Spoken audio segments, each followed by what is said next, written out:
Atención, amantes del drama. ¿Están listos para una historia de traición, poder y renacimiento que los dejará sin aliento? No se la pierdan. Antes de sumergirse en la historia, por favor, denle a me gusta. Suscríbanse a nuestro canal para más contenido como este y activen la campanita para que no se pierdan nada. Ahora sí, comenzamos. La llave ya no encajaba. Esa fue la primera señal. Para Clara Castillo, su vida en las colinas bañadas por el sol de las lomas era perfecta. Una mansión inmensa, un esposo apuesto, Mateo Torres, y un bebé en camino. Ella creía que lo tenía todo. Pero una tarde de martes, de pie frente a la puerta de su propia casa, con un trozo de metal inútil en la mano, descubrió que su vida perfecta era una mentira meticulosamente construida. La casa no solo estaba cerrada, estaba vendida. Y el hombre que amaba, el padre de su hijo no nacido, era quien la había vendido a sus espaldas, dejándola embarazada, sin hogar, y con solo la ropa de diseñador que llevaba puesta. Esto no es un cuento de hadas. Esta es la historia de cómo el mundo de una mujer fue destrozado por la traición definitiva y cómo su rescate vino del hombre más inesperado y poderoso de la ciudad. El sol de California tiene la habilidad de hacer que todo parezca una postal. Doraba la entrada de mármol de la residencia Torres, hacía brillar el agua turquesa de la piscina infinita y proyectaba sombras largas y dramáticas de los cipreses que bordeaban la entrada. Para Clara Castillo, esta postal había sido su realidad durante los últimos 5 años. Se había casado con Mateo Torres, el carismático heredero de la corporación Legado Torres. Un hombre cuya sonrisa era tan pulida como sus zapatos de cuero italiano. Su vida era un torbellino de galas benéficas, escapadas de fin de semana a Napa y noches tranquilas, donde la mayor decisión era en qué restaurante con estrella Michelin pedir. Clara, una talentosa historiadora de arte, había puesto su carrera en pausa, creyendo que estaba construyendo algo más profundo. Una familia. Y ahora, a los 29 años, estaba con 6 meses de embarazo de su primer hijo, un varón. El cuarto del bebé estaba casi terminado. Era una obra maestra en tonos tierra apagados, con una cuna hecha a medida y un mural pintado a mano de un apacible bosque. Clara pasaba horas allí, doblando ropita diminuta, con la mano protectora sobre su vientre en crecimiento. Pero últimamente, un sutil escalofrío había comenzado a colarse en su mundo perfecto, una corriente que venía de una grieta que no podía ubicar. Mateo estaba distante. Siempre había sido ambicioso, pero esto era diferente. Llegaba a casa tarde, oliendo a whisky caro y a un perfume extraño, débil y floral, nada parecido a su sutil aroma a vainilla. Él lo atribuía a cenas con clientes y a reuniones nocturnas de estrategia. Su teléfono, antes descuidado sobre la mesita de noche, ahora estaba perpetuamente en su bolsillo, con la pantalla hacia abajo.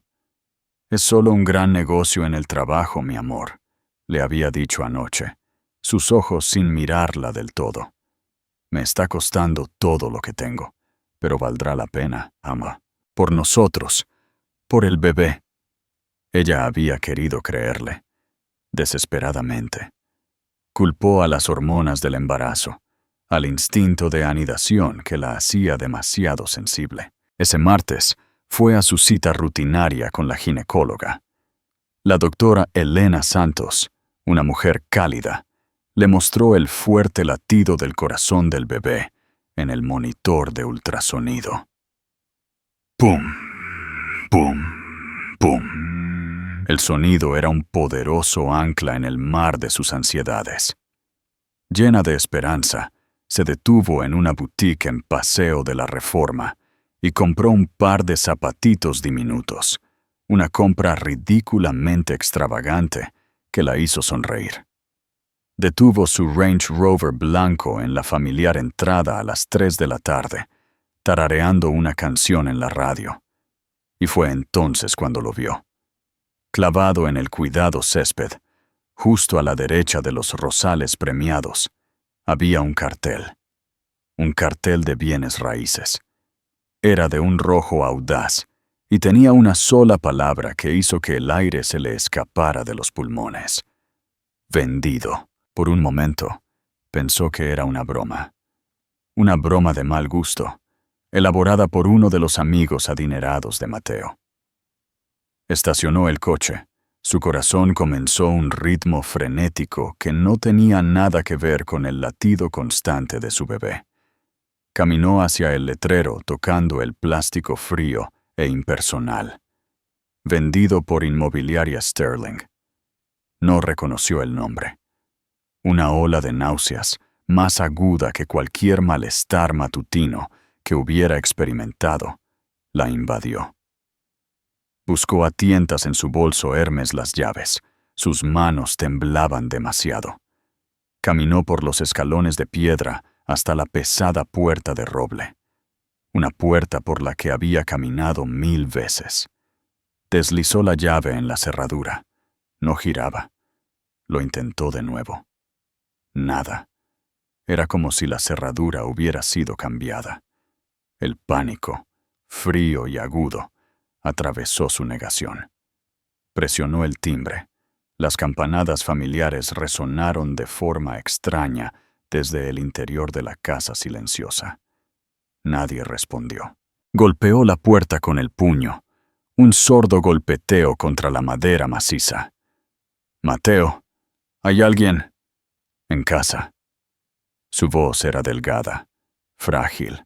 Sacó su teléfono para llamarlo, pero un Rolls-Royce Phantom negro se detuvo en la entrada y se detuvo detrás de su Range Rover. La puerta del conductor se abrió y Mateo salió. Iba vestido con un traje Tom Ford a medida, luciendo como el ejecutivo poderoso que era. Pero su rostro era una máscara fría e ilegible. La puerta del pasajero se abrió y ahí emergió una mujer. Era alta y asombrosamente hermosa, con cabello azabache y una gracia depredadora. Llevaba un ajustado vestido carmesí que gritaba dinero y ambición. Clara la reconoció de un evento social meses atrás. Isabela Vega, una notoria y agresiva desarrolladora inmobiliaria. Isabela se apoyó en el coche, con una sonrisa de suficiencia y triunfo en su rostro, mientras miraba a Clara y luego a la casa. «Mateo, ¿qué está pasando?» La voz de Clara temblaba. «¿Por qué no puedo entrar?» «¿Qué es ese cartel?» Mateo caminó hacia ella, sus pasos resonando en el silencio aterrador. No la miró al vientre. No la miró a la cara. Miró a un punto justo por encima de su hombro. «La casa está vendida, Clara», dijo, su voz desprovista de calidez. Era la voz de un extraño. «¿Vendida?» Repitió la palabra, que le supo a ceniza. «¿Qué quieres decir? Este es nuestro hogar, el cuarto del bebé. Es mi casa», la corrigió, su tono cortante. «Siempre fue mi casa, un activo prematrimonial. Mis abogados se aseguraron de eso. El acuerdo prenupcial. Un documento que había firmado sin pensarlo mucho, cegada por el amor y la confianza. Su propio padre la había advertido, pero ella había descartado sus preocupaciones como pasadas de moda. ¿Pero por qué? Una lágrima finalmente se desprendió y trazó un camino caliente por su mejilla. «Vamos a tener un bebé, Mateo». Él finalmente la miró, y lo que vio la horrorizó. No había amor, ni remordimiento, solo un desprecio helado. «Los planes cambian. Isabela y yo estamos juntos ahora. Estamos avanzando. Isabela se alejó del coche y se deslizó hacia ellos, enlazando su brazo con el de Mateo de manera posesiva. Miró a Clara de arriba abajo. Su mirada se detuvo en el bulto de su vientre con un atisbo de disgusto. «No te veas tan sorprendida, querida», Isabela ronroneó, su voz como terciopelo con veneno. «¿De verdad creíste que un hombre como Mateo estaría atado para siempre? Algunas ofrecemos más que solo un propósito doméstico». El insulto flotó en el aire, denso y sofocante. Clara sintió como si la hubieran abofeteado. «Mis cosas, nuestras fotos de boda, el cuarto del bebé», tartamudeó, su mente en blanco. «Tus efectos personales están en un almacén», dijo Mateo, con desprecio, sacando una tarjeta de su billetera. «Los detalles están aquí. Mi asistente se pondrá en contacto contigo para los trámites de divorcio. Seremos generosos, por supuesto. Un acuerdo». Él intentó entregarle la tarjeta, pero sus manos estaban entumecidas. No pudo tomarla. «¿Generosos?», susurró, el peso total de la traición cayendo sobre ella. «Vendiste nuestro hogar. Me estás dejando mientras llevo a tu hijo. Nos estás desechando». «No seas tan dramática, Clara», espetó, su compostura finalmente resquebrajándose. «No eres la primera mujer en divorciarse. He depositado 50.000 euros en tu cuenta. Eso debería ser más que suficiente para que encuentres un nuevo lugar y te instales antes de que... Bueno, antes de que...» No pudo decir la palabra bebé. «Sal de la propiedad, Clara», dijo. Su voz se tornó dura. «Los nuevos dueños llegarán en breve. Ya no es tu problema». Se dio la vuelta y, con Isabela aferrada a su brazo, caminaron de regreso al Rolls Royce. No miraron atrás.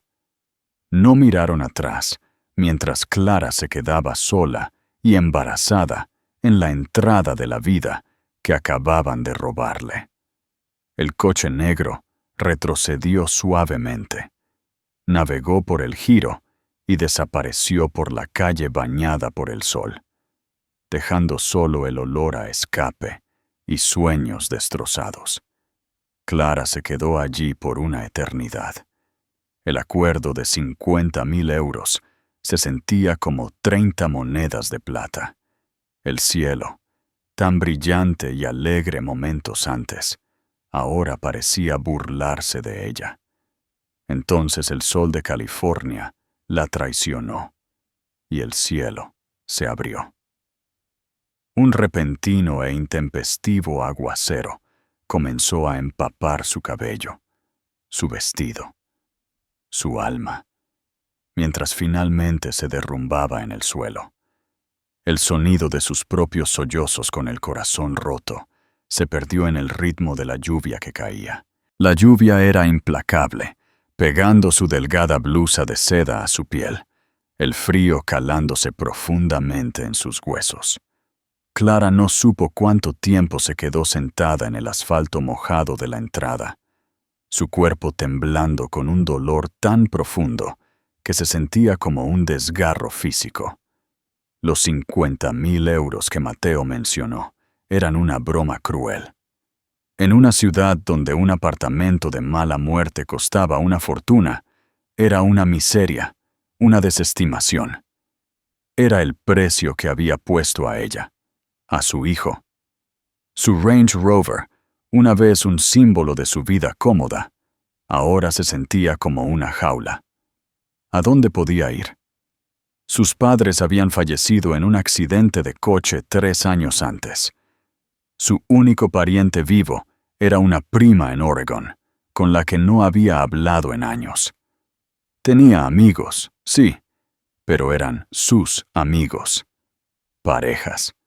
Se relacionaban con personas inmersas en el mundo de riqueza e influencia de Mateo. Acudir a ellos sería invitar a la lástima, al chisme y, en última instancia, al juicio, excepto por una. Sofía. Sofía Ramos era su única verdadera amiga, una periodista de agudo ingenio que conocía desde antes de que Mateo apareciera.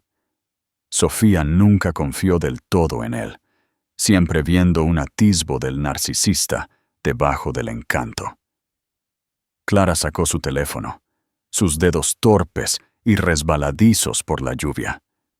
Encontró el número de Sofía y presionó llamar. «Clara, ¿estás bien? Suenas fatal». La voz de Sofía fue como un salvavidas. «Me echó, Sofía», sollozó Clara, las palabras saliendo en un desastre roto. «Vendió la casa. Está con alguien más. Isabela Vega. No tengo a dónde ir». Hubo un momento de silencio atónito, seguido de una serie de maldiciones dirigidas a Mateo, que fueron a la vez impactantes y profundamente reconfortantes. «¿Dónde estás ahora?» En la entrada. Quédate en tu coche. Cierra las puertas. Mándame la dirección. Voy para allá. Resolveremos esto». 1 hora después, el viejo Honda Civic de Sofía se detuvo. Sofía, con su pelo rojo intenso y ojos ferozmente leales, salió y corrió hacia la ventana de Clara, golpeando el cristal. Cuando Clara abrió la puerta, Sofía la abrazó con fuerza, ignorando la lluvia y la ropa de diseñador empapada. «Lo destruiremos», dijo Sofía con un gruñido bajo. «Legalmente, públicamente. No me importa. Pero primero, salgamos de aquí». El apartamento de Sofía en el barrio de Lavapiés era un mundo aparte de las lomas. Era pequeño, vibrante y abarrotado de libros y artículos a medio terminar. Olía a café y a hogar. Durante las siguientes 2 semanas fue el santuario de Clara. Sofía fue una guardiana feroz, atendiendo las llamadas del asistente de Mateo y protegiendo a Clara del mundo.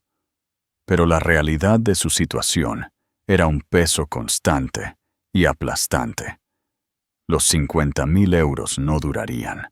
Necesitaba un abogado, un apartamento, muebles, cosas para el bebé. Tenía 6 meses de embarazo. Era visiblemente, lo que hacía que la perspectiva de encontrar un trabajo en su campo especializado de la historia del arte fuera casi imposible. Todas las noches se acostaba en el sofá-cama de Sofía, con las manos en el vientre, susurrando disculpas a su hijo no nacido por el mundo caótico en el que estaba a punto de entrar. Su nombre, una vez asociado con la alta sociedad, ahora estaba siendo arrastrado por el fango. Los chismes empezaron, hábilmente filtrados por el equipo de relaciones públicas de Mateo. Clara era inestable. Su embarazo la había vuelto errática y exigente. Mateo había sido un esposo sufrido que finalmente se había liberado. La narrativa se estaba retorciendo, pintándolo a él como la víctima. La injusticia de todo esto era una píldora amarga. Un lluvioso jueves, desesperada por un cambio de aires y una sensación de normalidad, Clara decidió visitar una pequeña librería independiente a unas pocas cuadras del apartamento de Sofía. Necesitaba estar rodeada de historias, de mundos que no fueran el suyo miserable. Sosteniendo una copia desgastada de un libro sobre arte renacentista, caminaba de regreso al apartamento, acurrucada bajo un pequeño paraguas que hacía poco para detener la lluvia. Su mente estaba a 1.000.000 de kilómetros de distancia, calculando gastos, imaginando salas de tribunal, visualizando a Mateo e Isabela en su casa. Distraída, se bajó de la acera al mismo tiempo que un ciclista, con la cabeza gacha contra el clima, se desvió para evitar un charco. Chocó directamente contra ella. El impacto la hizo tambalearse hacia atrás. Su bolso se abrió. Su contenido se esparció por el pavimento mojado. El libro cayó en un charco. Los pequeños zapatos de bebé que había comprado y que llevaba consigo como un talismán cayeron a la alcantarilla. «Oh, Dios mío, lo siento mucho», dijo el ciclista, desenredándose de su bicicleta. Clara estaba más aturdida que herida, pero la vista de los pequeños zapatos empapados fue la gota que colmó el vaso.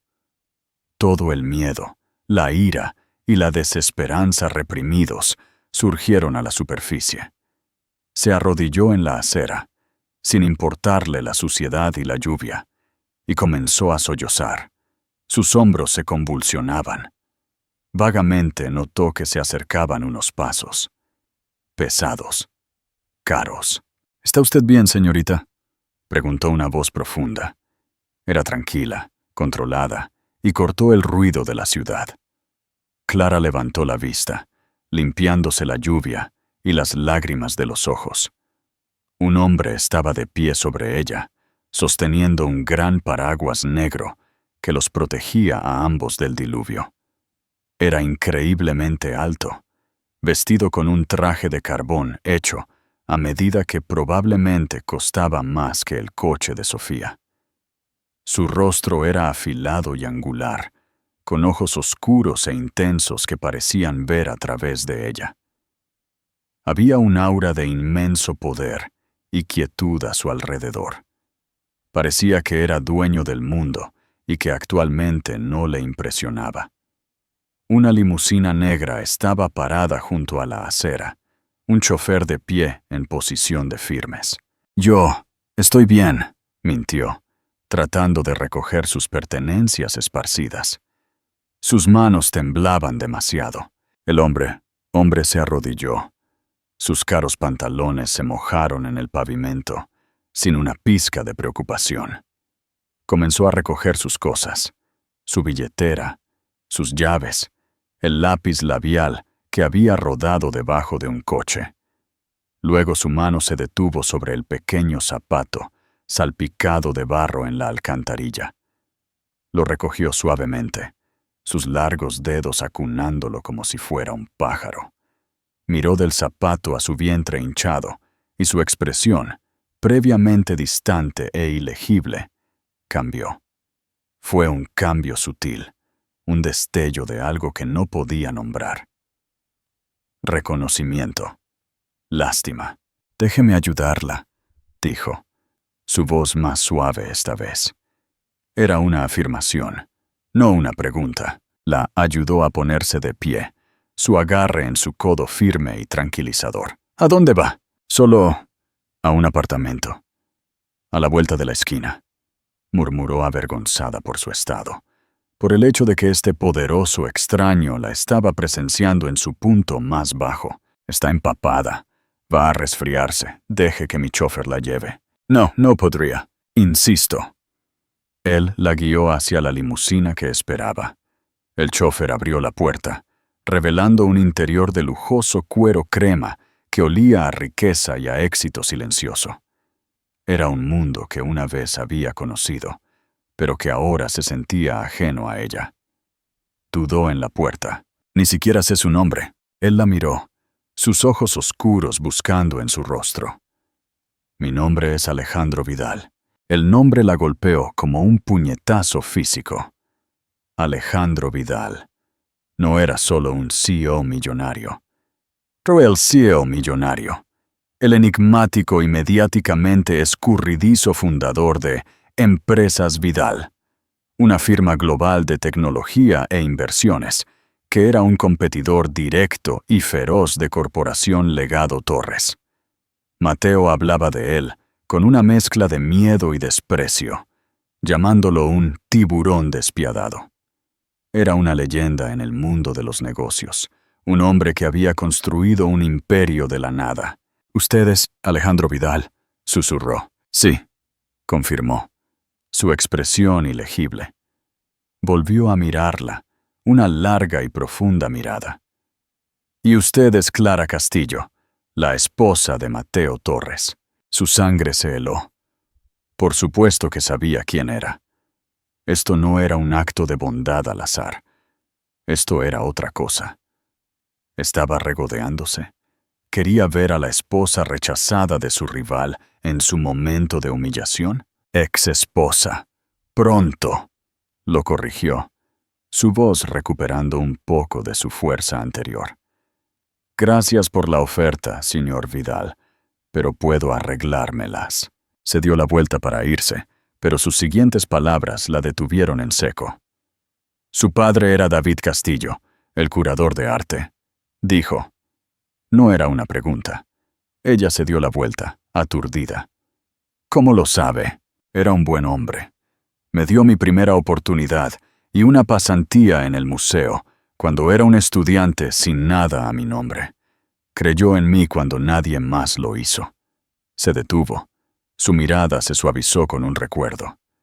Lamenté mucho saber de su fallecimiento. Le debo una deuda que nunca podré pagar. Clara se quedó sin palabras. Su padre había ayudado a innumerables estudiantes, pero nunca había escuchado esta historia. La deuda es suya, pero el respeto es mío para dárselo a su hija. Continuó Alejandro, su voz baja y sincera. Por favor, permítame ayudarla, no como un rival de Mateo Torres, sino como alguien que respeta la memoria de David Castillo. Déjeme llevarla a casa y déjeme darle el nombre de mi abogada personal. Ella es la mejor de la ciudad. Se asegurará de que no se aprovechen de usted. Clara miró a este hombre formidable, el supuesto tiburón del mundo corporativo. En sus ojos no vio a un depredador. Vio a un aliado inesperado e increíblemente poderoso. Pensó en el pequeño apartamento de Sofía, en su cuenta bancaria en disminución, en la mirada de suficiencia en el rostro de Isabela y en el pequeño zapato arruinado que Alejandro todavía sostenía. No le quedaba nada que perder. Con una respiración profunda, que fue mitad rendición y mitad esperanza, asintió. De acuerdo, señor Vidal, acepto su ayuda. Mientras se deslizaba hacia el cálido y silencioso santuario de la limusina, no tenía idea de que este encuentro casual, en una calle resbaladiza por la lluvia, no era el final de su drama, sino el comienzo de una batalla que sacudiría los cimientos de dos de las familias más poderosas de la ciudad. La limusina se deslizó por el tráfico de la ciudad, con un silencio imperioso. Clara se sentó en el lujoso cuero, con una manta de cachemira sobre sus hombros, colocada por el silencioso chofer. Alejandro Vidal se sentó frente a ella, sin hablar, simplemente observando cómo las luces de la ciudad se difuminaban a través de las ventanas tintadas. El silencio no era incómodo, estaba cargado, un espacio lleno de preguntas tácitas. No condujeron al pequeño apartamento de Sofía en el barrio de Lavapiés. En cambio, la limusina se detuvo en el garaje subterráneo de uno de los rascacielos más nuevos y exclusivos en Polanco, la Torre Vidal. Era el buque insignia de Alejandro, un elegante monolito de vidrio y acero que rozaba el cielo. Aquí no es donde vivo, dijo Clara. Una nueva ola de incertidumbre la invadió. Lo sé, respondió, volteándose hacia ella cuando el coche se detuvo. No se puede pelear una guerra desde un campo de refugiados. Necesita una fortaleza, y hasta que tenga la suya, usará una de las mías. Antes de que pudiera protestar, él la estaba guiando a través de un ascensor privado que se abría directamente a un ático expansivo. El espacio era impresionante. Las ventanas del piso al techo ofrecían una vista de 270 grados de la Ciudad de México, las luces de la ciudad como una alfombra brillante debajo.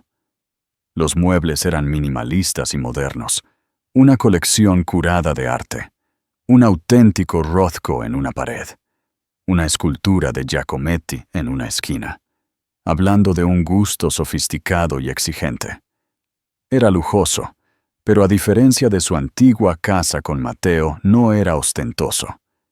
Era un lugar de poder tranquilo y seguro. Esto es demasiado, susurró, abrumada. Es una base de operaciones temporal, afirmó Alejandro, caminando hacia la cocina, que era una maravilla de acero inoxidable y mármol italiano. Hay una cocina completamente equipada, un servicio de conserjería abajo para cualquier cosa que necesite, y la seguridad es absoluta. Nadie sube aquí sin mi permiso expreso. Estará a salvo aquí, usted y su hijo. Lo dijo con tal finalidad, tal autoridad tranquila, que discutir parecía inútil. Le estaba ofreciendo un escudo dorado y una espada, y ella sabía que sería una tonta si se negaba. A la mañana siguiente, como prometió, llegó la abogada de Alejandro. No era en absoluto como los abogados bonachones y paternales que Clara había imaginado.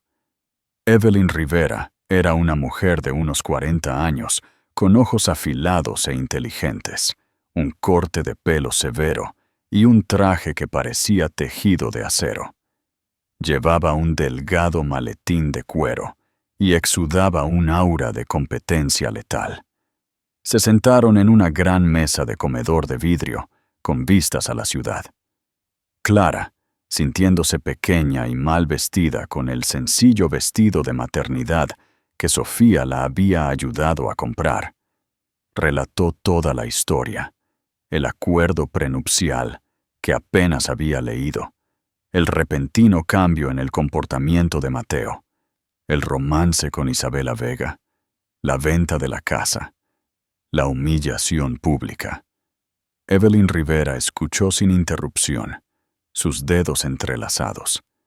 No ofreció simpatía. Ofreció algo mucho más valioso.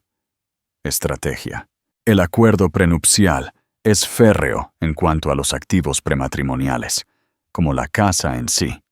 Comenzó Evelyn, su voz clara. Los abogados del padre de Mateo eran muy buenos. Sin embargo, cometieron un error crítico. Fueron arrogantes. ¿Un error?, preguntó Clara, inclinándose hacia adelante. Se centraron en proteger el activo inicial, pero fueron descuidados con la valorización de ese activo durante el matrimonio y, lo que es más importante, con la mezcla de fondos, explicó Evelyn.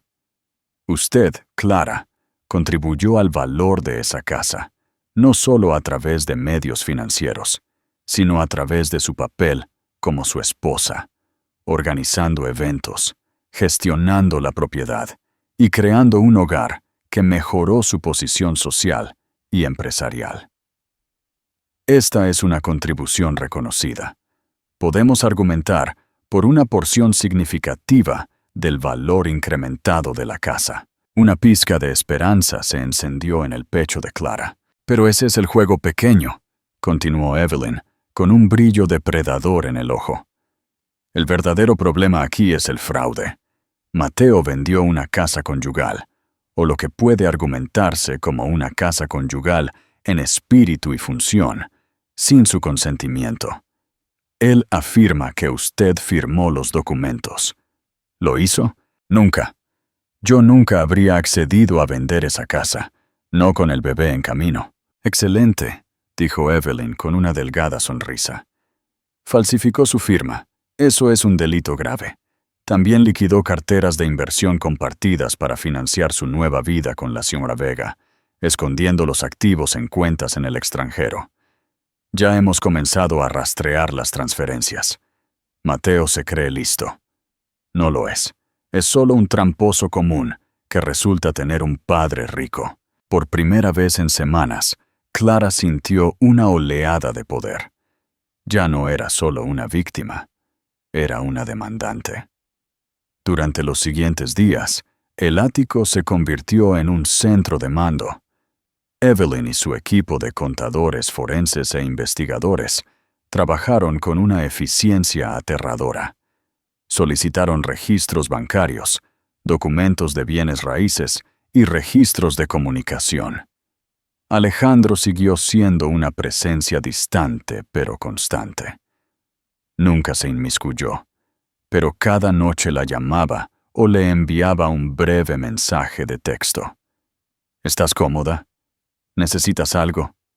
Hizo arreglos para que una nutricionista prenatal de primer nivel y una instructora de yoga la visitaran en el ático, asegurándose de que su salud y la del bebé fueran la máxima prioridad. Una noche, él se unió a ella en el balcón. El aire era fresco y la ciudad de abajo estaba viva con luz. ¿Por qué estás haciendo todo esto, Alejandro?, preguntó Clara, su voz suave. Conozco la historia sobre mi padre y estoy agradecida, pero esto es más que saldar una deuda por una pasantía. Alejandro se quedó en silencio por un largo momento, su mirada fija en la lejana corporación Legado Torres. Su logo, un faro orgulloso y arrogante en el horizonte. Tu padre me dio una oportunidad, dijo, su voz un murmullo bajo. Pero lo que quizás no sepas es que mi familia también tiene una historia con los Torres. Una larga. Mi padre era un ingeniero brillante. Cofundó una pequeña firma de tecnología con el padre de Mateo, Damián Torres, hace 30 años. Eran socios, amigos. Mi padre desarrolló una patente revolucionaria que los iba a hacer a ambos multimillonarios. Pero Damián Torres era una serpiente paciente. Manipuló los contratos, echó a mi padre y le robó la patente. Le quitó todo. Mi padre quedó arruinado, profesional y emocionalmente. Murió unos años después de un ataque al corazón.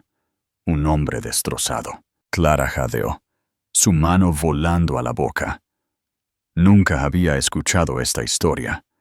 Los Torres siempre se habían pintado a sí mismos como titanes hechos a sí mismos. Yo era un adolescente cuando sucedió, continuó Alejandro, su voz tensa con ira reprimida. Vi a mi familia perderlo todo. Hice un voto ese día de que reconstruiría lo que Damián Torres destruyó y que algún día estaría en posición de hacer que él y su legado rindieran cuentas. He pasado los últimos 15 años construyendo Empresas Vidal para que sea más grande, más fuerte y más innovadora que cualquier cosa que los Torres puedan imaginar. Miró a Clara, sus ojos oscuros, llenos de un fuego que ahora entendía. La traición de Mateo hacia ti no es solo un asunto personal, Clara. Es un síntoma de la podredumbre de la familia Torres. Es la misma arrogancia, la misma crueldad, la misma creencia de que están por encima de las consecuencias. Su error fue que, en su prisa por deshacerse de ti, se expuso a sí mismo. Falsificó tu firma, escondió activos. Estos son crímenes, y te proporcionaré todos los recursos necesarios para que se haga justicia. No solo para ti, sino también para mi padre. Las piezas del rompecabezas encajaron. Esto no era solo un rescate, era una largamente esperada rendición de cuentas. Clara no era una damisela en apuros, era el catalizador involuntario de una guerra entre dos dinastías. Esa noche, Evelyn Rivera entregó el primer golpe oficial.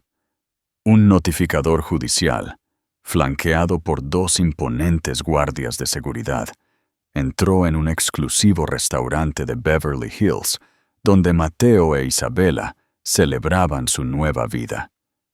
Delante de una sala llena de la élite de la ciudad, le entregó a Mateo Torres una demanda que era impresionante en su alcance.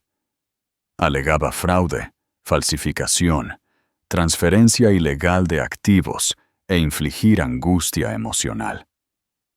También solicitaba una orden judicial inmediata para congelar todos los activos conocidos de Mateo, personales y corporativos, pendiente de la investigación. El reportaje que Sofía le envió a Clara más tarde esa noche mostraba una foto de Mateo, con el rostro pálido de shock y furia, con los documentos legales agarrados en su mano. Isabela estaba a su lado, su hermoso rostro una máscara de incredulidad y horror. El titular decía: Heredero Torres demandado por esposa embarazada en explosivo caso de fraude. En la tranquilidad del ático, en lo alto de la ciudad, Clara se puso una mano en el vientre. El bebé pateó. Un movimiento fuerte y tranquilizador.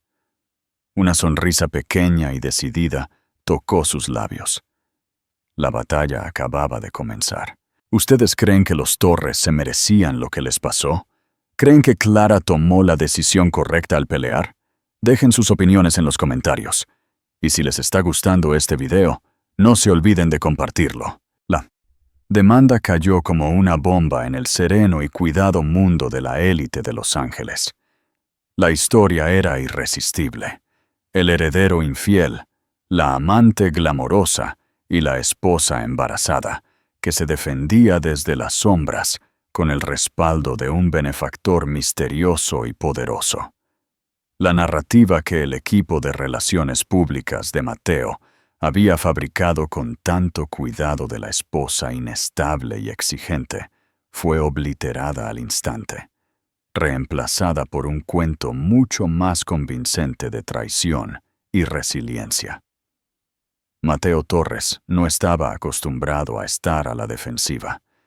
Él y su familia estaban acostumbrados a controlar la historia, a silenciar los problemas con dinero y amenazas. Pero esto era diferente. La congelación de activos fue un golpe devastador, una pesadilla logística y de relaciones públicas. De repente, su acceso al pozo sin fondo del dinero de la familia Torres se ahogó en un goteo.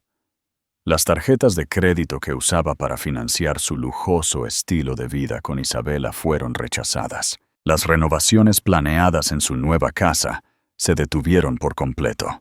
Isabela Vega, cuya atracción por Mateo estaba inextricablemente ligada a su poder y riqueza, comenzó a mostrar la tensión. La satisfacción petulante fue reemplazada por una energía nerviosa y desagradable. Las cenas románticas fueron reemplazadas por discusiones susurradas en los vestíbulos de los hoteles que ya no podían pagar. Pero el imperio Torres era viejo y formidable, y en su corazón había una reina que no se detendría ante nada para proteger a su hijo y su legado. La madre de Mateo, Leonor Torres. Leonor era una mujer tallada en hielo, con una sonrisa que nunca llegaba a sus fríos ojos azules. Vio a Clara no como una nuera agraviada, sino como una amenaza existencial, una plebeya armada con el arma de un multimillonario. Decidió manejar el asunto ella misma.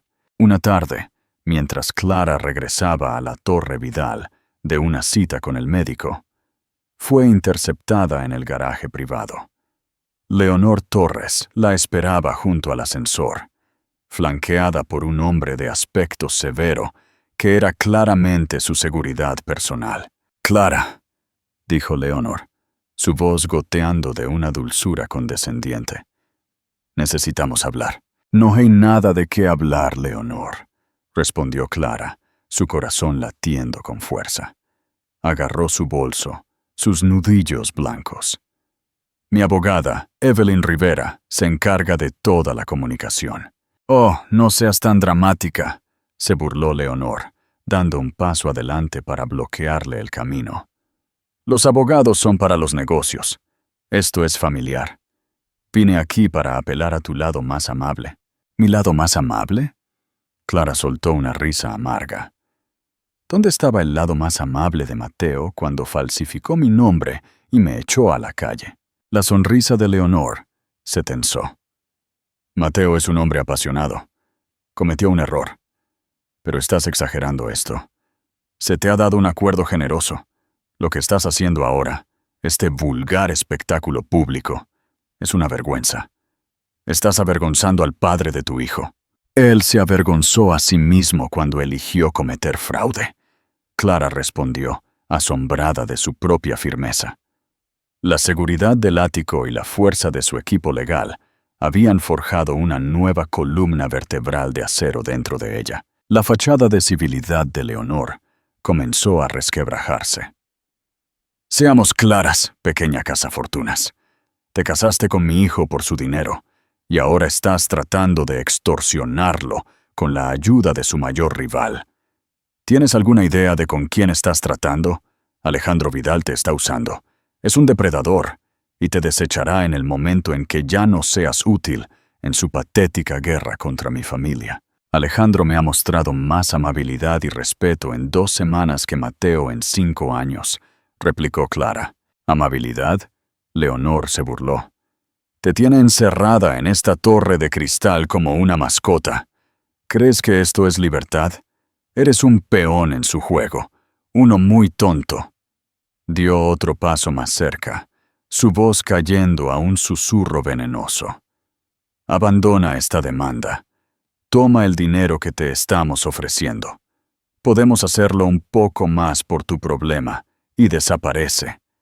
Ten a tu bebé en algún lugar tranquilo. Si no lo haces, personalmente me encargaré de que seas destruida. Te pintaremos como una madre no apta. Probaremos que tuviste un romance con Vidal. Arrastraremos tu nombre por tanto fango que nunca volverás a estar limpia. Lucharemos por la custodia de ese niño, y te prometo que un Torres será criado por un Torres.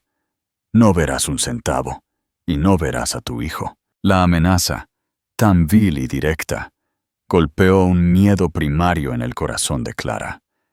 La idea de perder a su hijo era insoportable. Por un momento, titubeó. Justo en ese momento, las puertas del ascensor privado se abrieron. Alejandro Vidal salió. Había estado en la oficina de seguridad, observando todo el encuentro en un monitor. Se movió para pararse junto a Clara, su presencia una pared sólida e inquebrantable.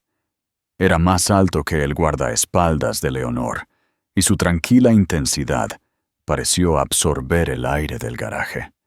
Miró a Leonor, su expresión una de puro desprecio glacial. «¿Leonor?», dijo, su voz peligrosamente suave. «Escuché sus amenazas, al igual que las grabadoras de audio y video de alta definición en este garaje. Mi equipo legal agregará intimidación a testigos y coacción a la lista de cargos contra su familia». Leonor Torres, por primera vez en su vida, se vio genuinamente sorprendida. Se puso pálida. «Además», continuó Alejandro, dando un paso adelante mientras ella instintivamente retrocedía, «si usted o cualquier persona asociada con usted se acerca a menos de 500 metros de la señora Castillo o su hijo nuevamente, desataré todo el poder financiero y legal de mi empresa contra la suya. No solo ganaré una demanda, desmantelaré su legado pieza por pieza. Su amenaza contra su hijo ha hecho que esto sea personal para mí. Ahora salga de mi edificio». Su voz, aunque tranquila, tenía la fuerza de una orden que no podía ser desobedecida. Leonor, nerviosa y derrotada, se dio la vuelta y prácticamente huyó a su coche que esperaba. Arriba en el ático, Clara temblaba. La adrenalina y el miedo finalmente la alcanzaron. Alejandro le sirvió un vaso de agua, su mano firme. «Lo dijo en serio», susurró Clara. «Intentará quitarme a mi bebé». «Lo intentará», la corrigió Alejandro suavemente. «Pero fracasará. Los tribunales no ven con buenos ojos a los padres adúlteros que cometen fraude y cuyas familias amenazan a las mujeres embarazadas. Su amenaza fue un acto de desesperación, Clara. Significa que los tenemos acorralados». Él tenía razón, pero el ataque de Leonor abrió un nuevo y más feo frente en la guerra. Fiel a su palabra, la máquina de relaciones públicas de los Torres se puso en marcha. Aparecieron artículos de tabloides llenos de fuentes anónimas que afirmaban que Clara era mentalmente inestable. Fotos de ella y Alejandro, cuidadosamente editadas para parecer más íntimas de lo que eran, se filtraron. La narrativa era clara. Era una esposa despechada que había saltado inmediatamente a los brazos de un hombre más rico y poderoso para vengarse. La presión pública fue inmensa. Cada vez que salía del edificio para una cita, era acosada por los paparazzi. El estrés comenzó a pasar factura física. Su presión arterial estaba elevada, y la doctora Santos le advirtió que necesitaba evitar el estrés a toda costa por la salud del bebé. El ático, una vez un santuario, comenzó a sentirse como una jaula nuevamente. Alejandro, al ver el peaje que le estaba cobrando, se convirtió en una presencia más constante y tranquilizadora. Insistía en que cenaran juntos, no para hablar del caso, sino sobre arte, sobre libros, sobre sus sueños para su hijo. Le contaba historias sobre sus propias luchas, sobre cómo construyó su empresa desde cero. Se estaba abriendo a ella, mostrándole al hombre detrás de la persona del CEO. Descubrió su amor por la pintura, una pasión que había abandonado cuando se casó con Mateo. Una tarde, ella entró en la habitación de invitados del ático y la encontró transformada en un estudio de arte completamente equipado, con un caballete, lienzos y todo tipo de pinturas que pudiera imaginar. Evelyn dice que necesitas una forma de liberar el estrés, dijo él, simplemente de pie en el umbral.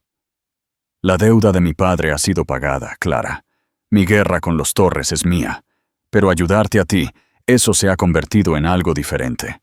Ya no se trata de venganza. Se trata de verte a ti y a tu hijo seguros y felices. Esa noche, por primera vez en años, Clara tomó un pincel. Y mientras pasaba los colores por el lienzo en blanco, no estaba pintando para alejar el dolor.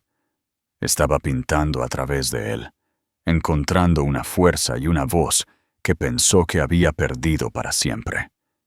Ya no era solo un peón o una demandante. Era una creadora, una madre, una superviviente. Y mientras el imperio de los Torres se desmoronaba fuera de su ventana, dentro de su fortaleza, ella finalmente estaba comenzando a construir el suyo propio. La batalla legal se extendió hasta el otoño, una agotadora guerra de desgaste, librada a través de declaraciones, mociones y solicitudes de descubrimiento. El equipo legal de la familia Torres, una manada de tiburones corporativos de alto precio, hizo todo lo que pudo para retrasar y obstruir. Presentaron moción tras moción para que se levantara la congelación de activos, para desestimar los cargos de fraude, para desacreditar a Clara como testigo. Evelyn Rivera, tranquila y metódica, los rechazó uno por uno. El punto de inflexión llegó durante la declaración de Mateo. La reunión se celebró en una estéril sala de conferencias en la oficina de Evelyn Rivera, en el centro de la ciudad. Clara estuvo presente por insistencia de Alejandro. «Necesitas ver esto», había dicho. «Necesitas verlo sin su poder». Mateo entró, flanqueado por sus abogados. Parecía más delgado, su rostro guapo grabado con la tensión. La arrogancia se había ido, reemplazada por una arrogancia frágil. Se negó a mirar a Clara. Isabela Vega no estaba a la vista. Los tabloides informaron que se había ido a Europa, su lealtad desvaneciéndose tan rápidamente como las cuentas bancarias de Mateo. Evelyn comenzó a preguntar con calma sobre su relación con Clara, sus negocios, la venta de la casa. Mateo respondió con réplicas ensayadas y despectivas, apegándose a la historia de que Clara había aceptado la venta y ahora sufría de un caso de arrepentimiento, manipulada por Alejandro Vidal. Entonces Evelyn cambió de táctica. «Señor Torres, le presento el Exhibit A», dijo, deslizando un documento sobre la mesa pulida. «Este es el acuerdo de venta final de su propiedad en Las Lomas. Por favor, pase a la última página». Mateo lo hizo, su expresión de suficiencia. Sí, ese es el documento. ¿Y esa es su firma?, preguntó Evelyn. Lo es. Y debajo de ella, la firma de Clara Castillo. ¿La vio firmar este documento? Sí, por supuesto, mintió Mateo, su voz firme. Ella lo firmó en nuestra oficina en casa la noche del 10 de junio. Esa es una memoria muy específica, señaló Evelyn. ¿Qué estaban haciendo esa noche? Estábamos discutiendo nuestro futuro, la necesidad de mudarnos a una casa más familiar. Todo fue muy amigable. Clara sintió una oleada de ira. Había estado en una clase prenatal esa noche, un hecho que había documentado en su calendario y que Sofía podía corroborar. Evelyn sonrió, una sonrisa tensa y peligrosa. Gracias, señor Torres. Ahora me gustaría presentarle al doctor Alberto Finch. Hizo un gesto a un hombre sentado tranquilamente en la esquina, a quien Clara no había notado antes. El doctor Finch es uno de los principales analistas forenses de escritura a mano del país. Ha tenido acceso a docenas de muestras de la firma de mi cliente de antes de este periodo. Cheques, cartas, documentos legales. Dr. Finch, ¿puede compartir su conclusión con respecto a la firma en el Exhibit A? El Dr. Murphy de Dr. Finch se ajustó las gafas. La firma de Clara Castillo en el documento de venta es una falsificación. Una competente, pero una falsificación de todos modos. Hay señales microscópicas en la presión y la inclinación que son inconsistentes con cada muestra auténtica conocida. Fue creada por alguien que intentaba imitar su letra. El abogado de Mateo se levantó de un salto. Objeción. Esto es una conjetura. Será un testimonio admisible en un tribunal de justicia, abogado, dijo Evelyn con calma. Y el perjurio en una declaración es un delito grave, señor Torres. El rostro de Mateo se había puesto pálido. La confianza se evaporó, reemplazada por un pánico desnudo. Pero ese, continuó Evelyn, inclinándose hacia adelante como un halcón que ve a su presa, no es su mayor problema. Deslizó otro archivo sobre la mesa. Era más grueso. Esto no se trata solo de una casa, ¿verdad, Mateo? Esto se trata de un patrón. Hablemos del Proyecto Fénix de la Corporación Legado Torres. Al mencionar el nombre, no solo Mateo, sino todo su equipo legal, se puso rígido. Era claramente un nombre en clave interno y confidencial. El Proyecto Fénix, Evelyn elaboró, su voz cortante en el silencio. Es una empresa fantasma registrada en las Islas Caimán. Durante los últimos 3 años, usted y su padre han estado desviando sistemáticamente fondos de la corporación Legado Torres a esta entidad bajo el disfraz de investigación y desarrollo. Han estado devaluando la empresa pública para prepararse para una adquisición hostil por parte de ustedes. Planean comprarla por centavos, privatizarla y estafar a sus accionistas de miles de millones. Mateo parecía como si lo hubieran golpeado físicamente. ¿De dónde sacaron eso? Eso es una mentira. Es espionaje corporativo. No es espionaje cuando se descubre por medios legales, intervino la voz de Alejandro Vidal. Había estado en silencio hasta ahora, una nube de tormenta en la esquina de la habitación. Se levantó y caminó hacia la mesa. Su error, Mateo, dijo Alejandro, su voz baja y letal, fue volverse descuidado. Cuando falsificó la firma de Clara, creó un caso criminal. Eso nos dio el poder de citación que un simple caso de divorcio civil no tendría. Pudimos investigar todo. Y cuando empezamos a tirar del hilo del dinero que robó de sus activos conyugales para esconder en sus cuentas personales en el extranjero, encontramos que estaban vinculados a una red de cuentas mucho más grande. Sus cuentas del Proyecto Fénix. Puso un último documento sobre la mesa. Era una confirmación de transferencia bancaria. Y esta es la verdadera obra maestra. Para encubrir sus huellas, movieron dinero de las cuentas del proyecto Fénix para comprar una patente tecnológica de una firma más pequeña, una patente que necesitaban para que la adquisición funcionara. Pero el banco que manejó la transferencia es un banco en el que Empresas Vidal tiene una participación de control.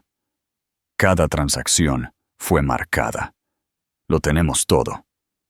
Las transferencias, las empresas fantasma, los actas de la Junta falsificadas, firmadas por usted y su padre. Se acabó. La sala estaba en un silencio total. Mateo Torres se quedó mirando los papeles. Su rostro, una máscara de devastación total. No solo iba a perder un acuerdo de divorcio, enfrentaba cargos federales, fraude postal, fraude electrónico, fraude de valores. Años, potencialmente décadas, en prisión. No solo había destruido su propia vida, sino que había derribado toda la casa de los Torres, que su padre había construido sobre un legado robado. Finalmente miró a Clara.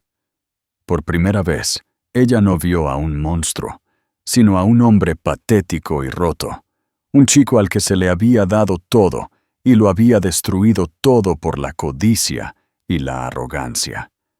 No había triunfo en su corazón, solo una profunda y cansada tristeza. Él abrió la boca, pero no salieron palabras. Simplemente se desplomó en su silla, con la cabeza entre las manos, mientras sus abogados comenzaban una frenética conferencia susurrada. El rey había sido puesto en jaque mate. El imperio había caído. 2 semanas después, Clara dio a luz a un bebé sano y hermoso. Lo llamó David, en honor a su padre. Estaba en una suite privada en el mejor hospital de la ciudad, una suite que Alejandro había arreglado. Él fue la primera persona a la que llamó después de Sofía. Llegó al hospital no con el aire de un CEO victorioso, sino con una reverencia tranquila. Miró al bebé dormido en los brazos de Clara, y una sonrisa genuina y desprotegida tocó su rostro. «Si parece a ti», dijo suavemente, «tiene tu fuerza». La noticia del escándalo de los Torres había explotado. Damián Torres se vio obligado a renunciar como CEO en medio de una investigación de la SEC. Las acciones de la compañía se desplomaron. Mateo, a cambio de testificar contra su propio padre, estaba negociando un acuerdo con la fiscalía. El legado de los Torres, una vez un imponente monumento al poder, era ahora una ruina humeante. El acuerdo de Clara fue rápido y masivo. No lo tomó de Mateo. No quedaba nada que tomar. Evelyn Rivera, bajo las instrucciones de Alejandro, había estructurado un trato que convertía a Clara en una acreedora principal en los procedimientos de bancarrota corporativa. Su liquidación provino de los activos liquidados del imperio corrupto que había intentado aplastarla. No era pensión alimenticia. Era justicia. Ahora era una mujer independientemente rica, su futuro y el de su hijo asegurados no por un hombre, sino por su propia resiliencia. Sosteniendo a su hijo, mirando por la ventana del hospital el horizonte de la ciudad, Clara sintió una profunda sensación de paz. La tormenta había terminado, la guerra había sido ganada, y de los escombros, algo nuevo, algo completamente suyo, estaba comenzando a crecer. El viaje de Clara Castillo la llevó desde las alturas de las lomas hasta las profundidades de la traición y de regreso. No a la vida que perdió, sino a una que construyó ella misma. Caminó a través del fuego y emergió no quemada, sino forjada en una mujer de increíble fuerza, una madre devota, una talentosa artista y la dueña de su propio destino. La avaricia y crueldad de Mateo Torres fueron los catalizadores de su propia caída, Un recordatorio de que los imperios construidos sobre mentiras finalmente se desmoronan en polvo. Y Alejandro Vidal, que comenzó en un camino de venganza fría, encontró una redención inesperada en un acto de bondad, curando viejas heridas al ayudar a crear un nuevo futuro. ¿Qué les pareció la increíble historia de supervivencia y justicia de Clara? ¿Creen que los Torres se merecían lo que les pasó? Déjenos sus pensamientos en los comentarios. Si se sintieron conmovidos por su historia de resiliencia y empoderamiento, no olviden darle a me gusta, compartir este video con alguien que necesite escucharlo y, lo más importante, suscribirse a nuestro canal para más dramas de la vida real que los dejarán al borde de sus asientos. Gracias por mirar.